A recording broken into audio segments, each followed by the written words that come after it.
देवियों और सज्जनों, हमारे भारतवर्ष की भूमि पर ऐसी अनेक कथाएं हैं जो समय के साथ इतिहास और आस्था के धागों में उलझ जाती हैं और उन्हें सुलझाना मनुष्य के लिए एक चुनौती बन जाता है। ऐसी ही एक कहानी है उस स्वर्णिम नगरी की जिसे भगवान श्री कृष्ण की राजधानी कहा जाता है।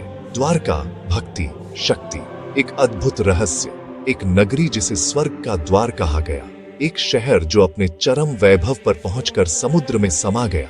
काल्पनिक दृश्य, पर यह सिर्फ एक नगर की कहानी नहीं, यह हमारी सांस्कृतिक विरासत का अनमोल हिस्सा है। क्या यह सब बस की कल्पना है या पौराणिक ग्रंथों की कथा, या फिर कोई सच्चाई छिपी है जिसे समुद्र की गहराइयों ने सदियों से अपने आंचल में समेट रखा है? यह प्रश्न विद्वानों, इतिहासकारों और श्रद्धालुओं के मन में गूंजता रहा है। आज भी गुजरात के तट पर द्वारका एक महान तीर्थ स्थल है। तैयार हो जाइए, इस रहस्यमयी यात्रा पर हम साथ चलते हैं। पौराणिक ग्रंथों, महाभारत और श्रीमद् भागवत पुराण में द्वारका के निर्माण का वर्णन मिलता है। मथुरा पर आक्रमणों से प्रजा को बचाने के लिए कृष्ण ने नई राजधानी बसाने का संकल्प लिया। उनकी दृष्टि पश्चिमी सागर तट पर पड़ी, अभेद्य और सुरक्षित। कथाओं के अनुसार समुद्र से भूमि प्राप्त हुई।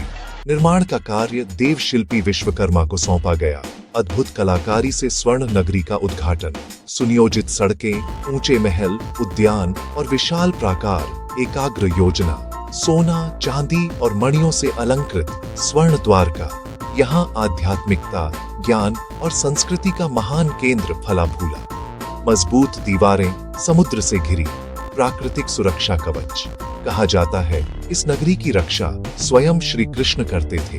वैभव की तुलना स्वर्ग से होती थी। यहीं उन्होंने लीलाएं रची, राजधर्म का पालन किया। द्वारका एक जीता जागता अनुभव बनी। महाभारत के पश्चात गांधारी के श्राप का प्रभाव, यदुवंश का पतन, कृष्ण के स्वधाम गमन के बाद विशाल लहरें उठी। स्वर्ण नगरी समुद्र में विलीन, लीला भूमि जल समाधि ले गई। ये संदेश, संसार में कुछ भी स्थायी नहीं। इसी विवेक के साथ आगे बढ़ते हैं। समय और युग बदले, पर द्वारका का महत्व कभी कम न हुआ। प्राचीन नगरी के तट पर आज की नव द्वारका बसी। इस नव द्वारका का हृदय भव्य द्वारकाधीश मंदिर, जगत मंदिर, ये सिर्फ संरचना नहीं, आस्था का जीवंत प्रतीक है। चार धाम में से एक यात्रा का परम लक्ष्य। शिखर दूर से दिखाई देता है, जहां ध्वज लहराता है, भक्ति और निरंतरता का प्रतीक। मंदिर की वास्तुकला, 5 मंजिला भवन, 72 स्तंभों पर अधिष्ठित, ऊंचाई लगभग 170 फीट। गर्भगृह में श्री कृष्ण दर्शन से हृदय आनंद से भर जाता है। दिन में कई बार श्रृंगार, हर झलक एक उत्सव। ध्वज दिन में 5 बार बदला जाता है।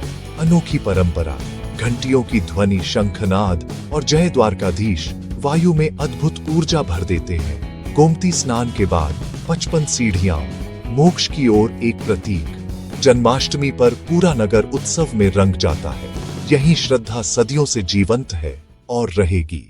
आस्था के साथ साथ विज्ञान ने भी रहस्य पर से पर्दा उठाने की कोशिश की। 20वीं सदी में पुरातत्व ने नए मोड़ लिए, जमीन और समुद्र दोनों पर। डो.एस.आर. राव ने द्वारका के तट पर समुद्री अन्वेषण की अगुवाई की। सोनार और आधुनिक तकनीक के सहारे खोज शुरू हुई।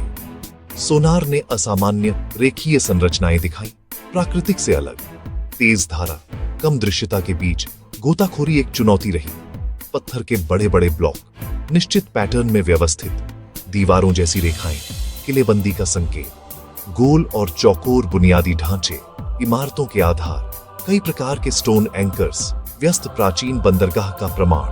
डेटिंग के अनुसार कुछ अवशेष लगभग 3500 वर्ष पुराने, कथाओं से मेल खाते हुए। खोज ने विश्वव्यापी बहस छेड़ी। कथा और इतिहास के बीच की दीवार धीरे गिरती दिखी। मिट्टी के बर्तनों के टुकड़े जीवन शैली और संपर्कों की कहानी कहते हैं। धातु के अवशेष, पत्थर के औजार समुदाय की रोजाना जिंदगी का पता देते हैं।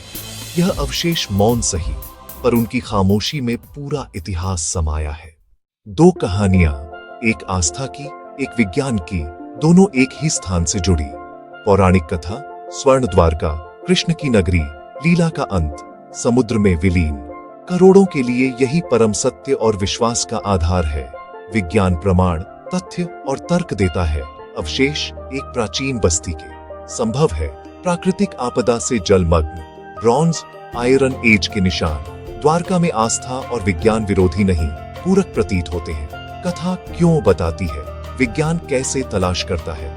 ग्राफिक समय के साथ जल स्तर बढ़ने से तटीय नगर डूब सकता है। हिमयुग के बाद जल स्तर ऊंचा, तट पीछे से आगे बढ़ता गया। भूकंप और सुनामी पल भर में शहर को समुद्र में धकेल सकते हैं। नदियों का रास्ता बदलना, जमीन का ढांसना क्षरण को तेज करते हैं। शायद एक या सभी का मिलाजुला प्रभाव द्वारका के डूबने का कारण। प्रकृति की शक्ति के सामने सबसे बड़ी संरचना भी विवश हो जाती है, पर कहानी का सार, ज्ञान की खोज और श्रद्धा का सम्मान दोनों साथ चल सकते हैं। पुरातात्विक खोज ने जितने जवाब दिए उतने ही नए प्रश्न भी खड़े हुए। समुद्री अन्वेषण महंगा, समय साध्य, तकनीकी रूप से जटिल है। अब तक अवशेष सीमित क्षेत्र में मिले, विस्तार का अंदाजा अभी बाकी। अलग विधियों से अलग परिणाम, पीपी 100 से 9000 वर्ष तक के दावे। यदि अधिक प्राचीन हुए, इतिहास की किताबें पुनः लिखनी पड़ सकती हैं। क्या सब एक ही नगर के हिस्से हैं या अलग युगों की बस्तियां? इस क्षेत्र को और निवेश और योजित अन्वेषण की आवश्यकता है।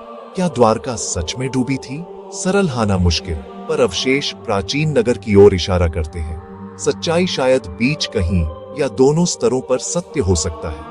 ये कहानी हमें विरासत, ज्ञान, कौशल और साहस की याद दिलाती है और प्रेरित करती है। ज्ञान की खोज में लगे रहने को, धरोहर का संरक्षण करने को। रहस्य शायद पूरी तरह न सुलझे, पर वही इस स्थान को जीवंत बनाता है। जब आप लहरों को देखते हैं, इतिहास की लहरों को महसूस करते हैं, आपके लिए द्वारका का सत्य क्या है?